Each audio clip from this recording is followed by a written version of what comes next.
They had me figured out. Every last detail. My patterns, my pauses, my poison. They sat in their little rooms with their little files and their little theories. Oh, and they smiled so proudly when they thought they finally had me pinned down like a dead butterfly under glass. They whispered it to each other. We know him now. And I let them believe it.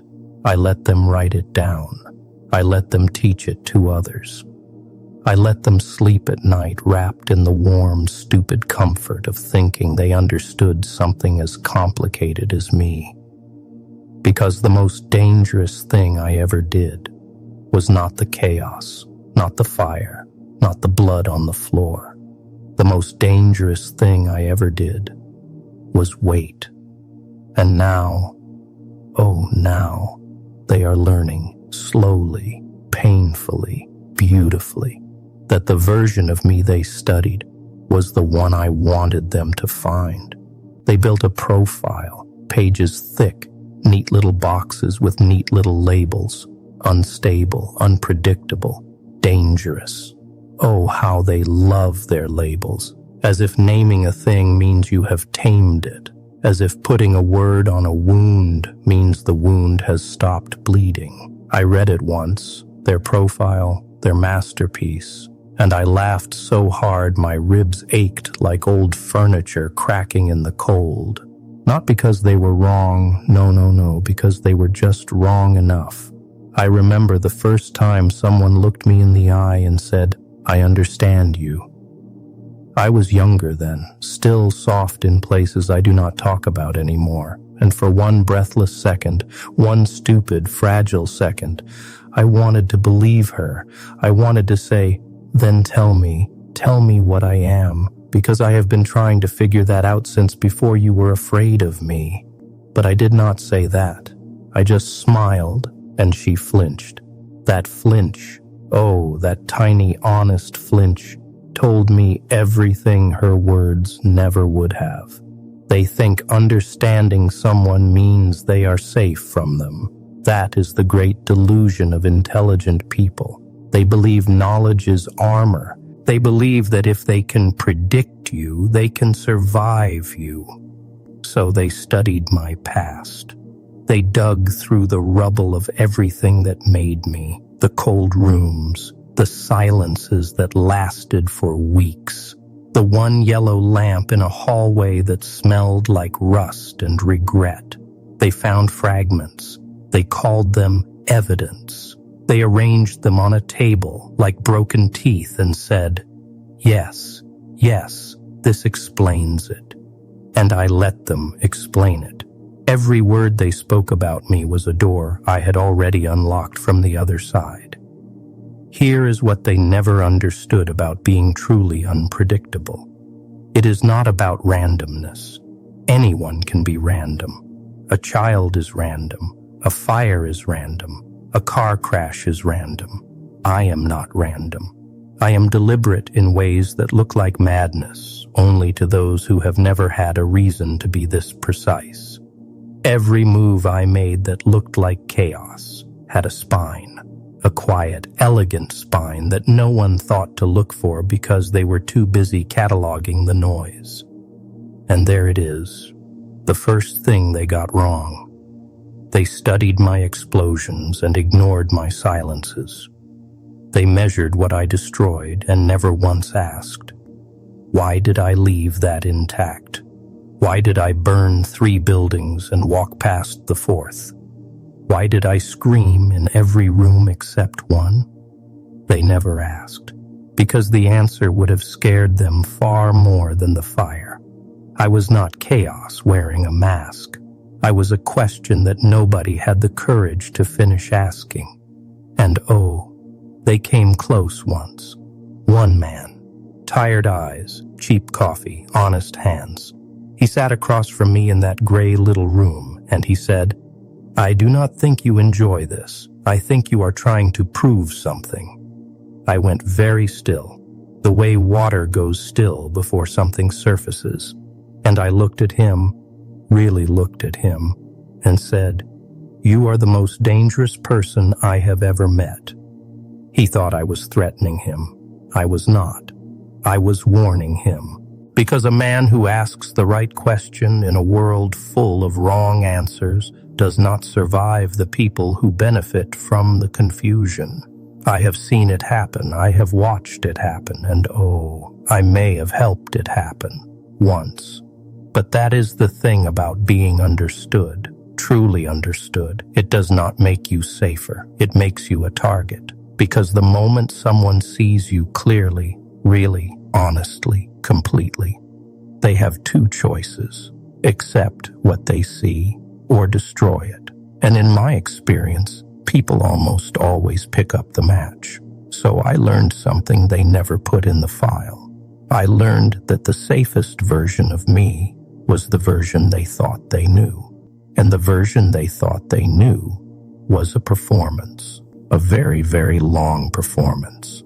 And the curtain, oh, the curtain has not even risen yet. They were so certain, so beautifully, catastrophically certain. And I fed that certainty like a fire that needed to last the winter. Every time they thought they had me cornered, I had already redecorated the corner. Every time they thought they understood my next move, I was already 3 moves past caring about the move they were watching. Oh, it is almost tender, really. The way they tried.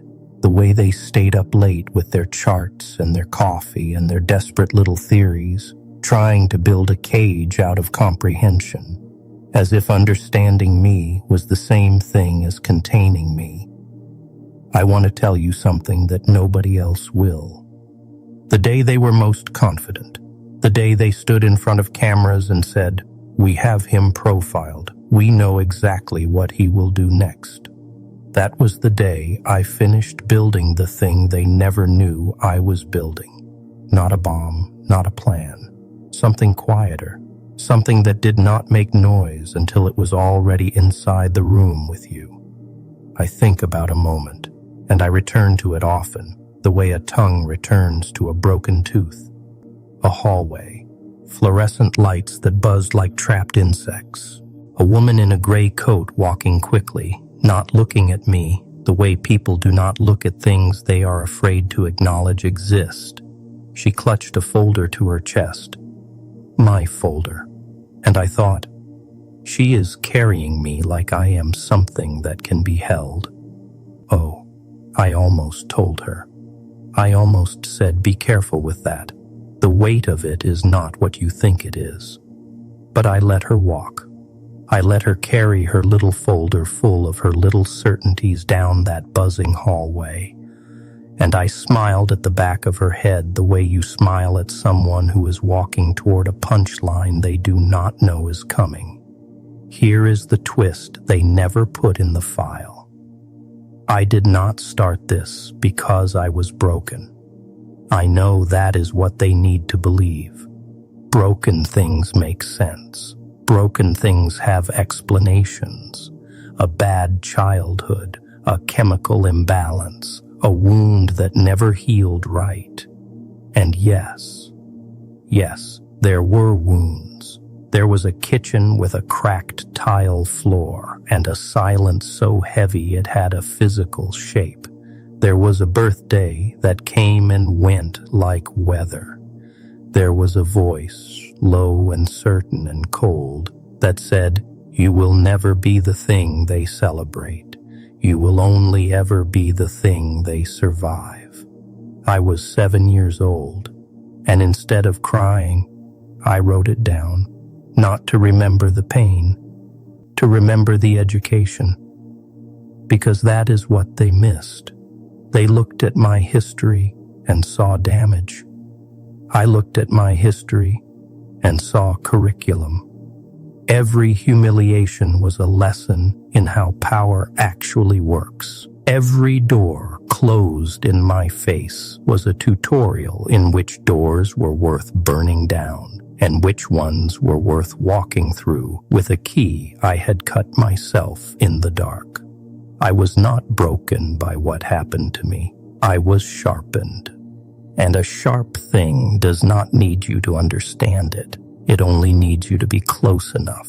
Oh, and now we reach the part where you are reconsidering something. I can feel it, that small, uncomfortable shift in how you are listening to me. Because somewhere in the last few minutes I stopped sounding like the monster and started sounding like someone you almost recognize. Someone who was handed a world that did not fit and was punished for noticing. And that recognition, that little flicker of it, is exactly what I have been walking you toward since the first word. Do not be embarrassed. I am very good at this. But here is where I must be honest with you, because I am always honest, in the most inconvenient ways. That sympathy you just felt, I manufactured it.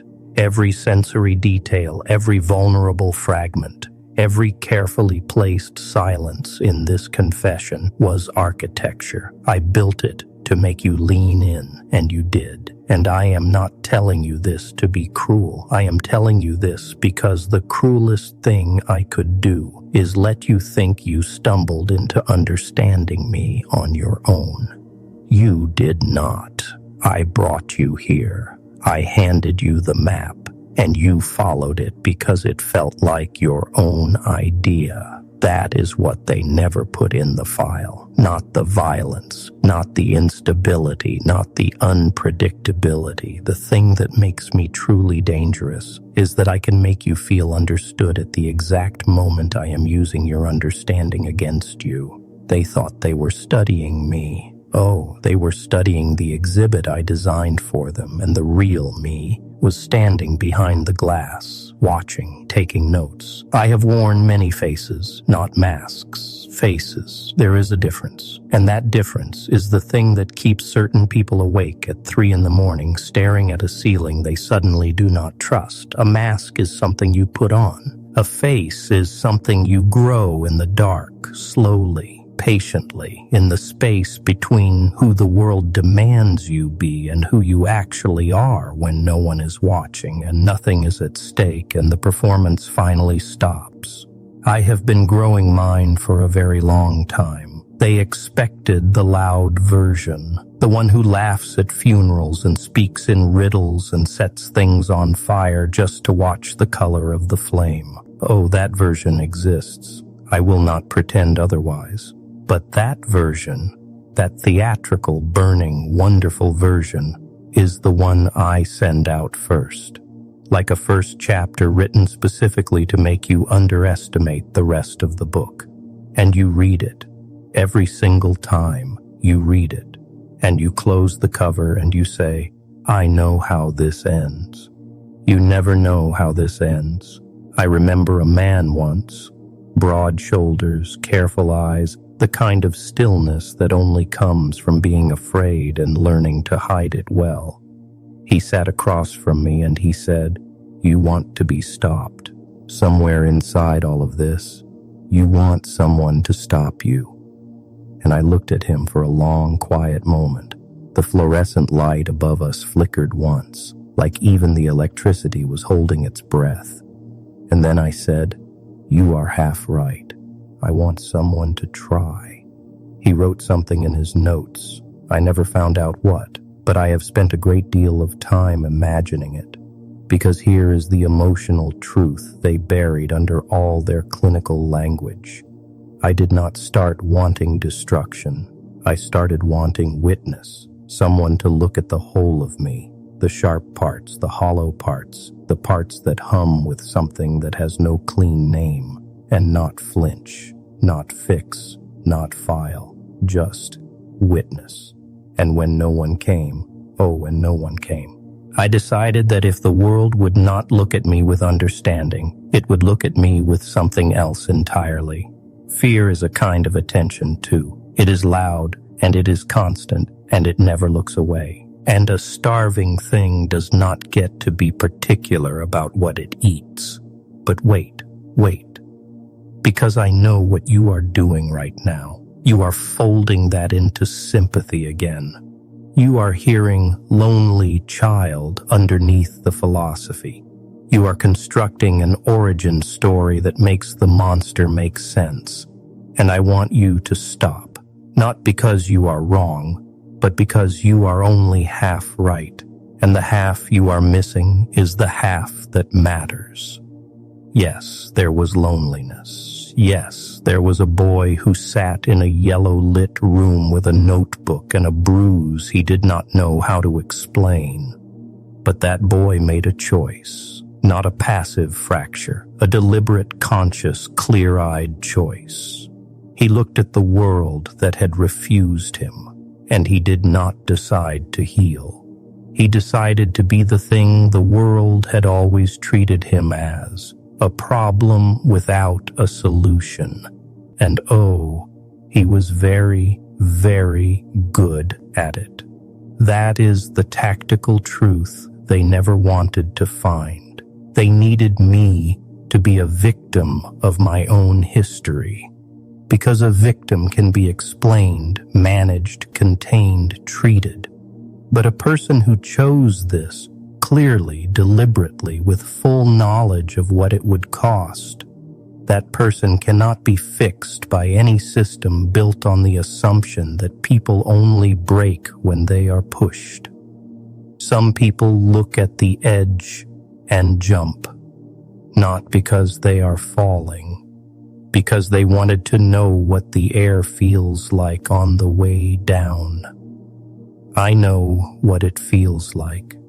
It feels like freedom wrapped in the sound of everyone who doubted you finally paying attention. And now we reach the part of the evening where I tell you something that will reframe everything you have heard so far.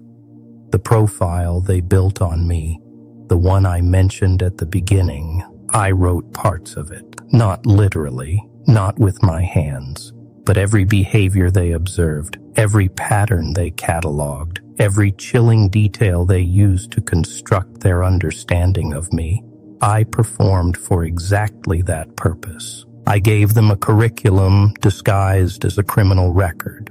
I handed them a legend disguised as a history. And they published it. They taught it in classrooms. They cited it in papers. They built entire careers on the architecture I designed for them in the dark. Oh, I am laughing now. Not the loud kind, not the theatrical kind, the quiet kind. The kind that sits behind the eyes and does not move the mouth. The kind that only happens when something is so perfectly, precisely right that noise would ruin it. Because here is what it means. Every person they trained using my profile was trained by me. Every protocol they built to counter me was built on a foundation I laid. Every defense was constructed around a version of me I retired years ago. They thought they were preparing for me. They were rehearsing for a performance I had already closed. And the version of me standing in front of you now, the real version, the unfiltered, unperformed, unpublished version, has never been in any file, has never been in any room they were allowed to enter, has never once shown a single person the full shape of what I am, until now. And the only reason I am showing you is because you cannot do anything about it. You stayed.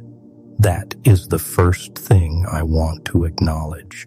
Every warning I gave you, every moment I told you exactly what I was doing and exactly how I was doing it. You stayed. And I want you to sit with that for just a moment. Not because it makes you foolish, but because it makes you exactly like every single person who ever thought they were the exception, the one who would see me clearly and still walk away clean. Oh, they never walk away clean.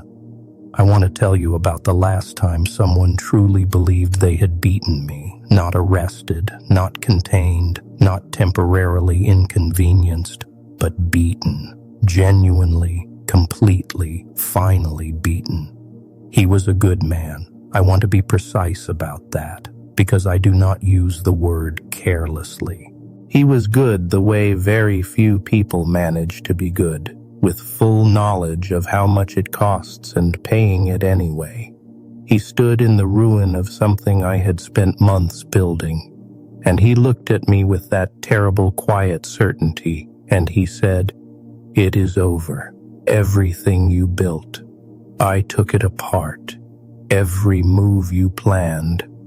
I was already there. You have nothing left." And I nodded slowly, the way you nod when someone finally reads the last page of a book you wrote. Because what he did not know, what he could not know, was that his victory was the final piece. I did not need to win that confrontation. I needed him to win it. I needed him to believe with every cell of his honest, decent being that he had stopped me. Because a man who believes the war is over stops watching for the next one. And the next one was already in motion before he finished his sentence. That is the tactical confession I promised you. I have never lost a fight I was not willing to lose. Every defeat was a door I opened from the inside. Every setback was a gear in something larger that required that setback to turn. And now I want to talk about you. Not the abstract you, not the comfortable, theoretical, safely distant you. You, the one who found this, the one who pressed play and told themselves they were just curious, just observing, just watching from a safe distance the way people watch storms through windows and believe the glass makes them untouchable. You have been nodding, not physically, but somewhere behind the eyes, in that private interior room where you keep the thoughts you do not say out loud. You have been nodding, because something in what I said did not sound like a villain's speech. It sounded like a vocabulary for something you already felt but never had the words for. And that, oh, that is the ethical confession, the one I saved for last. Because here is the thing about people who feel unseen, misread, cataloged incorrectly by a world that decided what they were before they had a chance to decide themselves. They do not always become me, but they understand me, and understanding me, truly, privately, honestly understanding me, is its own kind of crossing. Not of a legal line, not of a moral code written in a book somewhere, but of something quieter and more permanent. The line between the person who looks at the fire and the person who just for a second understands the one who lit it. You crossed it somewhere around part 2. I watched it happen. Now do not misunderstand me. I am not recruiting. I am not building an army of people who feel the world owes them a reckoning. That is amateur work. What I am doing is something far more precise. I am showing you the exact shape of the gap between who you were told you are and who you actually are. And I am watching what you do with that information. Because that gap, that specific personal aching gap, is where everything interesting begins. It is where I began, not in fire, not in crime, not in chaos. In a quiet room, in a quiet moment, when a quiet boy looked at the distance between what the world promised and what the world delivered, and laughed. Not because it was funny, because laughing was the only honest response to something that absurd. They thought they understood me because they understood my methods. They cataloged the how and called it the why. They measured the output and called it the origin. They read every chapter I let them read and built their entire understanding on a book I edited for their consumption. And now Now they are standing in the wreckage of everything they were so certain about, and they are looking at me with that new expression. Not fear, not anger, something worse. The specific, hollow look of a person who realizes that the thing they spent years preparing for was the distraction. And here is the final thing, the last true thing I will give you.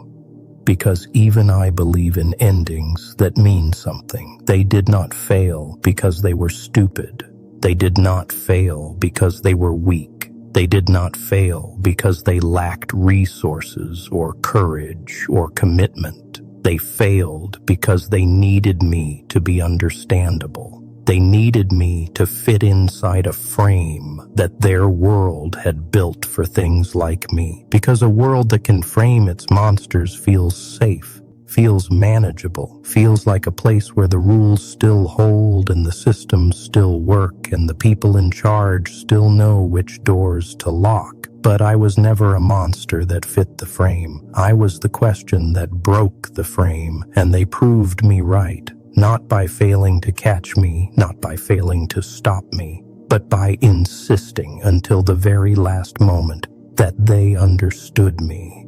That is the worst way to be right. Not in triumph, not in fire, in the quiet, devastating moment when the person who was certain about you finally sees the version you kept locked in the room they never found and realizes they were never studying a criminal. They were studying a mirror, and the reflection looking back at them, oh, it was smiling the whole time. And the worst part, you are still not sure which side of the glass you are standing on.